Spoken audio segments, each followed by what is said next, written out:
이사장님 고맙습니다. 오래전부터 아셨거든요. 이번에 귀한 자리에 오셔서 경례에 너무 감사하고요.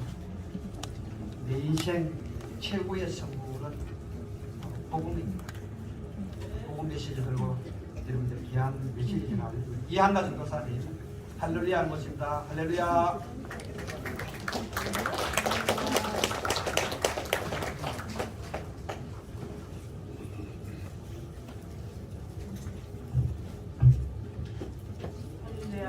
반갑습니다.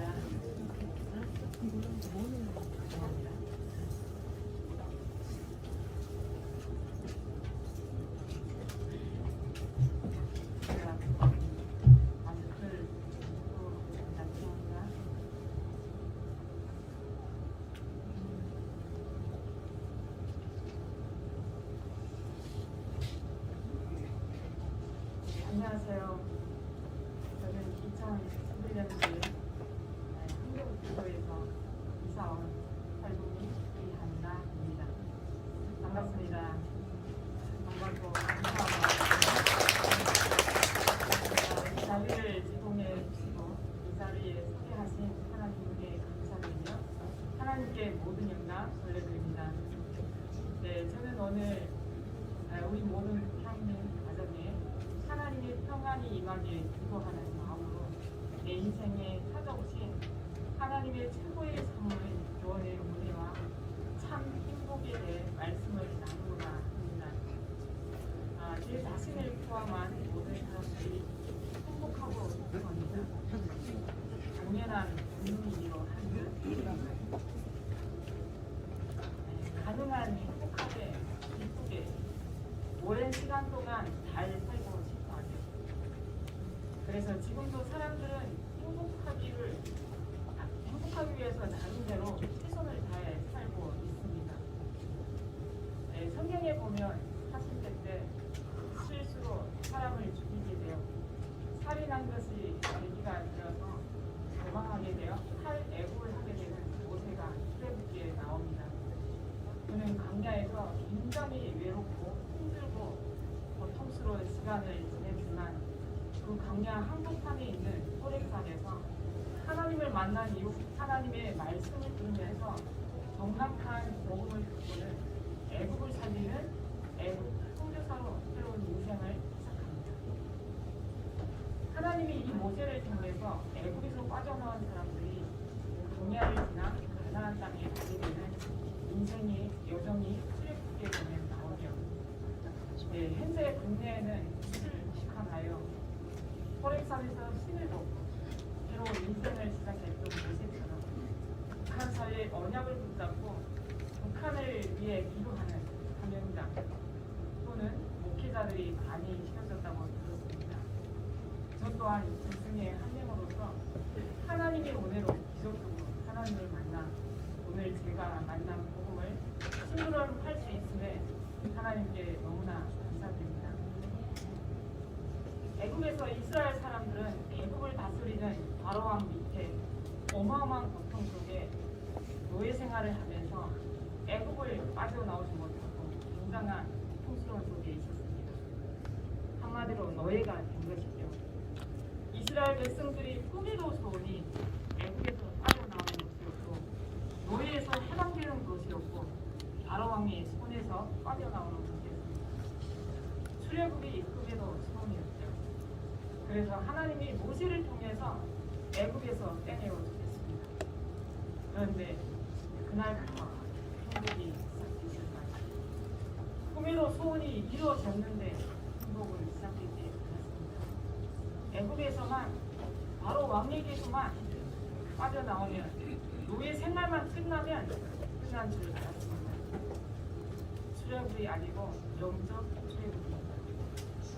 북한이 지옥 같다고 생각했는데 남한도 헬스톤이라고 애국에서 빠져나오는 것이 문제가 아니겠습니다. 진짜 영적 출애굽을 해야 되는 것이었죠.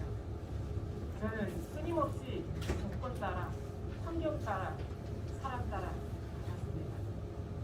그런데요, 어떤 환경도 어떤 조건도 어떤 사람도 내 마음과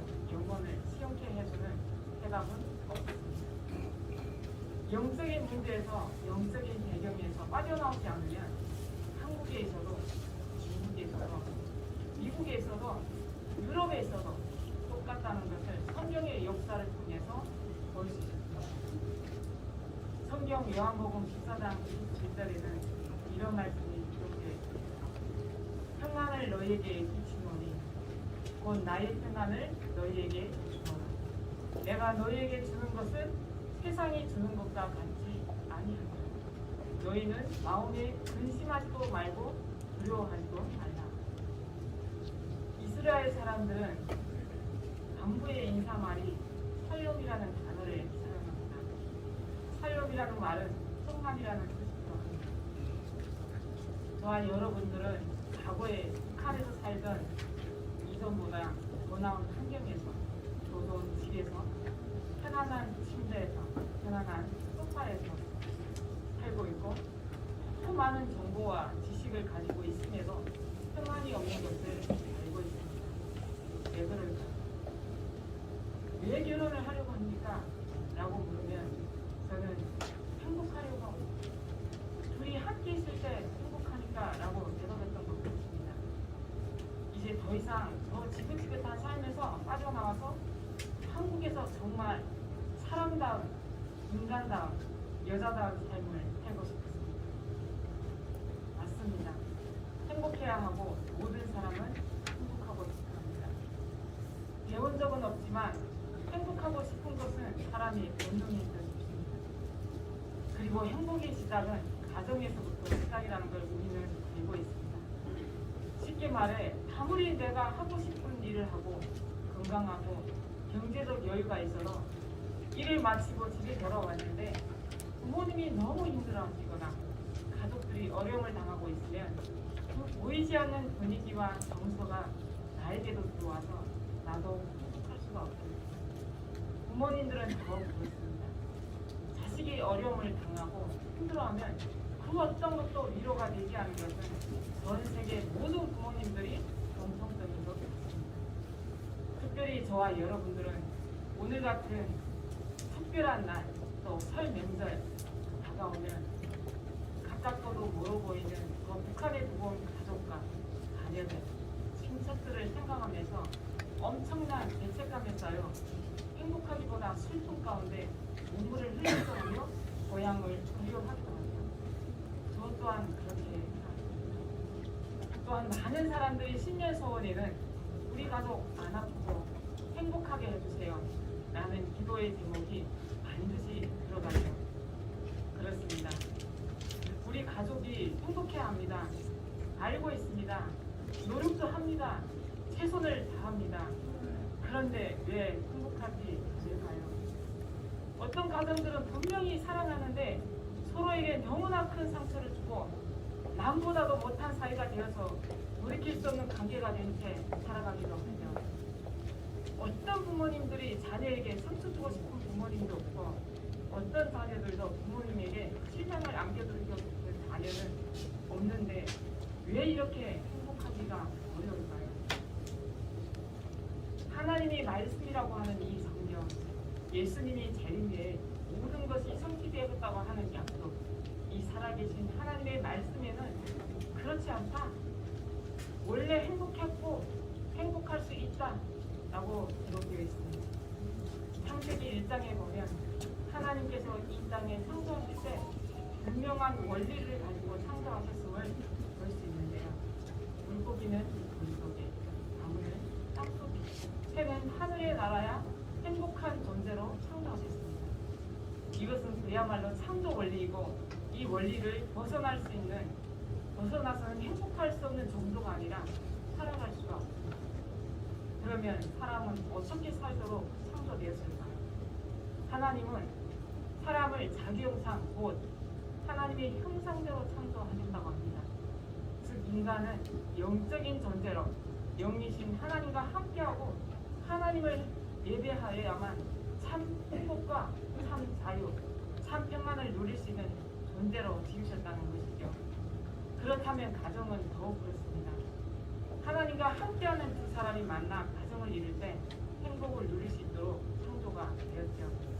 그런데 첫 번째 인간인 아담이 하나님의 말씀에 불순종하는 죄를 범하여 하나님을 떠나면서 인간은 행복을 상실했고 그 어려움과 두려움은 가장 먼저 가정에서 드러나게 됩니다. 아내를 너무나 사랑했던 아담은 죄인이 된 이후에 가장 먼저 아내를 원망하고 하와는 깊은 두려움과 죄책감에 사로잡히는 인류 최초의 가정의 문제가 지금까지 계속 되고 있습니다. 반쪽 또 반쪽이 하나를 만나 이룬다는 말을 쓰지만 하나님 없는 가정은 더 어려울 수밖에 없음을 성경은 분명히 말하고 있습니다. 제가 아는 한 지인분은 어릴 때 어머님으로부터 큰 상처를 받았다고 했습니다. 돈이 없어 너무 가난해서 아버지와 이혼하고 나서 동생들은 학교를 다 보냈는데 가진 자신은 초등학교까지만 다니고 공부를 못하게 했다고 합니다. 그래서 어린 마음에 어른이 되면 돈을 많이 벌어서 얼른 행복한 가정을 이루고 절대 우리 부모님과 같은 삶을 살지 않겠다고 다짐했다고 합니다. 그렇게 박착같이 나라의 엄청난 산업이 옆으로라고 할 정도로 성공하기까지 죽기 살기로 보낸 겁니다. 많은 사람들로부터 인정도 받고 사랑하는 사람을 만나 결혼도 하고 믿음직한 두 아들 2명을 낳고 누구보다 행복하게 살고 있었습니다. 그런데 결혼하고 나서 어느 날부터 몸이 이상하게 헬거리기 시작하고 자꾸 넘어지면서 고치기 힘든 희귀병에 걸리게 된 겁니다. 이후 자신에게 찾아온 병명을 알게 되면서 그것을 숨기고 남편과 이혼하게 되었고 현재는 휠체어를 타고 다녀야만 되는 굉장히 힘든 상황에 이르게 되었습니다. 너무나 안타까운 현실은 이 동생도 또 아들 중 한 명이 몸 상태가 이상이 오기 시작해서 병원을 가보니 언니와 아들이 엄마와 너무나 똑같은 진단병이 나왔습니다. 어떻게든 이런 운명에서 빠져나오고 싶어서 노래로 가고 또 하고 심지어 무당을 따라다니기도까지도 하고 유명한 병원은 다 찾아다녀보는데 아무것도 해결되지 않았습니다. 이분이 말입니다. 왜 나는 누구에게도 피해를 준 적이 없는데 나에게 우리 가정에 이런 일이 생깁니다. 삶을 포기할 만큼 힘든 상황을 보내고 있던 어느 날 문득 할아버지가 어느 큰 절에 계시는 스님인데 할아버지도 자신의 운명을 바꾸지 못해서 일을 하고 있는데 나는 왜 이런 사람을 찾아다니고 있는가 라는 자괴감에 자포자기한 상태에 있던 시기 한 지인이 자신에게 그 문제를 해결할 수 있는 길이 있다고 해서 그 말씀을 듣게 되었다고 합니다. 그 말씀은 바로 제가 지금 여러분께 드리고자 하는 말씀과 동일합니다. 모든 문제가 죄로 인해 하나님을 떠나 시작되었습니다. 그래서 하나님을 만나면 그 모든 문제는 해결됩니다. 많은 사람들이 오해하고 있습니다. 열심히 착하게 바르게 성실히 살면 하나님을 만날 수 있지 않을까? 지국정성 빌고 또 빌면 복을 받지 않을까? 아닙니다. 절대 내 열심, 내 노력으로는 하나님을 만날 수 없습니다. 제사함을 받아야 합니다. 그래야만 악한 존재 원수 마귀를 이길 수 있습니다. 인간의 노력으로는 하나님을 만날 수 없고 하나님이 나를 찾아오셔야만 됩니다. 그런데 그 일이 일어났습니다. 하나님이신 예수님이 이 땅에 오셨고 그리스도라는 증거로 죽으시고 부활하셨습니다. 그리스도의 일을 완성하신 예수님을 마음으로 믿기만 하면 즉시 제사함 받고 성령이 내 안에 오셔서 나를 구원하시고 나를 인도하십니다. 더 이상 사주팔자 운명 아무 상관없는 하나님의 자녀가 됩니다. 이 땅에서의 삶이 끝나면 당연히 천국에 가고 이 땅에서도 천국을 누릴 수 있게 됩니다. 그래서 지금 저와 여러분의 가정에는 북한에 두고 온 가정과 가문에는 다른 것이 아닌 오직 예수 그리스도가 필요합니다. 그래서 예수님께서도 사역을 시작하시는 가장 먼저 그 시작에 결혼식이 진행되던 가나 혼인잔치로 하셨죠. 아무리 사랑이 많고 뛰어난 부모도 자식이 걸린 감기를 다룰 수 없습니다. 그 정도로 우리는 연약합니다. 그래서 나와 가족들의 주인이 북한에 두고 온 가정의 주인이 갇혀있는 북한 2,400만 영혼의 주인이 살아계신 예수 그리스도가 되어야 하나님이 책임지십니다. 북한도 하나님이 살아계신다고 믿습니다. 북한의 운명도 하나님의 손에 있다고 믿습니다. 북한의 문제가 아니고 한국의 문제가 아니고 3대 세속 정권을 갖고 있는 배후의 역사는 강령의 세계가 2,400만을 인간 우상이 붙잡고 있는 권세자와 어둠이 세상 주관자와 하늘의 악의 영이 무너져야 합니다. 이를 위해 참 행복이 뭔지 이 복음을 알고 누리고 기도하는 한 사람만 있다면 지금 나에게, 우리 가정에, 북한에 이 시대에 하나님이 역사하실 것입니다. 그러기 위해서는 반드시 예수 그리스도를 믿어야 합니다. 지금 이 시간 하나님 만나기를 원하신다면 눈에 보이지 않는 모든 문제, 눈에 보이는 문제까지 해결받길 원하신다면, 우리 가정에 참 평안이 임하길 원하신다면, 저 북한에 두고 온 가정에 하나님이 평안이 임하시길 원하신다면 지금 이 시간 제 기도를 함께 마음의 문을 열고 따라해 주시길 바랍니다. 사랑의 하나님, 저는 죄인입니다. 지금까지 하나님을 모르고 내가 원하는 대로 살았습니다. 그러나 지금 이 시간 내 마음의 문을 열고 예수님을 나의 주인으로 나의 그리스도로 영접합니다. 지금 내 마음속에 오셔서 나를 구원해 주세요. 나의 모든 문제를 십자가에서 단번에 영원히 해결하셨음을 믿습니다. 지금 내 마음속에 오셔서 성령으로 함께 해주세요. 지금부터 천국 가는 그날까지 나를 인도해 주세요. 하나님 자녀 삼아 주시네 감사합니다. 예수 그리스도 이름으로 기도합니다. 아멘. 진심으로 이 기도하셨다면 이제 하나님의 자녀가 되셨습니다. 사주팔자 운명 상관없습니다. 그동안 어떤 조건도 어떤 환경도 어떤 문제의 흐름이 있었든 다 끝났습니다. 이제 온 가족이 함께 하나님을 예배하며 예수 그리스도만이 주실 수 있는 참 평안을 맛보실 수 있습니다. 앞에서 말씀드렸던 제가 만나봤던 지인분은 이 말씀 듣고 예수님을 그리스도로 믿고 지금은 남들처럼 마음대로 걸을 수는 없지만 영적인 운명에서 해방되어서 기도를 가장 많이 하는 사람으로 이 참 행복을 가정에서 맛보고 있습니다.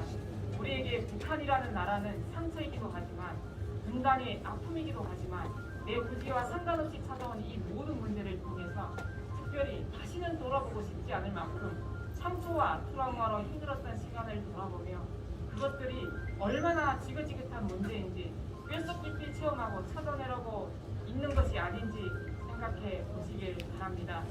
이스라엘 백성들은 다 죽고 이들이 후손이 가나안 들어가게 되었는데 모든 것이 만족이 되었을까요? 가나안에 들어가서 또 우상 숭배를 규율했습니다. 이 이야기가 무슨 이야기입니까? 애굽에 갇힌 것이 문제가 아닙니다. 애굽에 갇히기 전부터 뭔가에 잡혀 있는 것입니다. 애굽에서 빠져나왔지만 빠져나오지 못한 것이 있습니다. 진정한 출애굽이 되지 않았던 것입니다. 이것이 대부분 저와 여러분이 놓쳤던 부분입니다. 아픈 사람이 꿈에도 소원이 그 질병만 나았을 때 병이 나오면 교회 나올 시간이 없습니다. 가난한 사람이 소원이 돈이 생기는 것입니다. 그런데 돈이 생기면 예배할 시간이 없습니다. 저를 포함하여 우리는 늘 환경, 사람, 조건을 핑계대지만 애굽에서 빼려서도 우리는 갇혀 있는 것입니다. 저와 여러분들은 누구보다도 북한에 대한 가슴이 있을 것입니다. 북한 선교는 누가 해야 됩니까? 북한 선교는 왜 해야 됩니까? 와인은 어쩌면 하나님이 그 땅에서 복음을 들을 수 없기에 특별한 환경에서 특별한 사람으로 먼저 보내신 3만여 명의 행복한 민들이 주역들이 되어야 된다고 생각합니다. 로또가 들어간 깡통을 물에 던져버린 한 거지의 이야기를 읽어보셨을 겁니다. 거지가 평생을 먹고만한 로또에 당첨된 겁니다. 그런데 이제 나는 더 이상 거지로 살 필요 없어. 깡통을 저 물에 던져버렸습니다. 그런데 이 로또가 없어졌습니다. 깡통에 넣어가지고 던진 겁니다. 습관이 되어가지고요. 기승한 하나님의 축복을 우리가 그런 식으로 놓칠 수도 있습니다. 저와 여러분들이 이제 하나님 자녀의 축복을 찾아내려면 하나님을 떠난 영적 문제가 뭔지, 참 행복이 뭔지 여기에 대한 해답을 복음으로 재해석해 줄 수 있는 북한이 망할 수밖에 없는 이유를 알려줘야 됩니다. 그렇지 않으면 또다시 우리의 후대가 어마어마한 사단과 악령의 세계 속에 실패와 재앙을 반복하며 저희 세대보다 더 심각한 고통과 어려움을 겪게 될 것입니다. 이제 우리가 하나님을 만났습니다. 진심으로 만났다면 함께 하나님을 예배하고 서로를 위해서 기도하며 특별히 북한을 위해 기도하며 함께 영생을 누리는 행복한 가정이 오늘부터 시작되기를 살아계신 예수 그리스도 이름으로 축원드립니다. 이제 마무리를 하려고 합니다. 오늘 여기 모인 우리 고향 모든 가족분들에게 하나님이 심부름하게 하신 내 인생의 최고의 선물인 구원의 은혜와 믿음을 에베소서 2장 8절에서 9절 말씀을 읽어보면서 제가 기도하고 마치도록 하겠습니다. 너희는 그 은혜에 의하여 믿음으로 말미암아 구원을 받았으니 이것은 너희에게서 난 것이 아니요 하나님의 선물이라.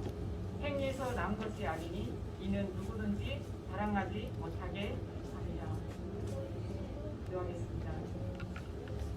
살아계신 하나님 아버지, 오늘 예수 그리스도를 영접한 사랑하는 모든 가족들에게 이 시간 하나님의 나라가 임하게 하시며 세상은 줄 수도 알 수도 없는 예수 그리스도 안에 있는 참 평안과 참 행복을 허락해 주심에 감사합니다. 남은 인생 온 가족이 함께 하나님을 예배하며 하나님을 찬양하며 예수 그리스도 이름으로 기도하며 원래 우리에게 주신 그 아름다운 가정의 축복을 마음껏 누리며 이 축복을 알지 못하는 북한에 남아있는 동포들에게 또 우리 주변의 많은 가정들을 살리는 소중하고도 귀한 은혜 허락하여 주옵소서. 지금도 살아계신 주 예수 그리스도 이름으로 축복하며 기도합나이다. 아멘. 감사합니다.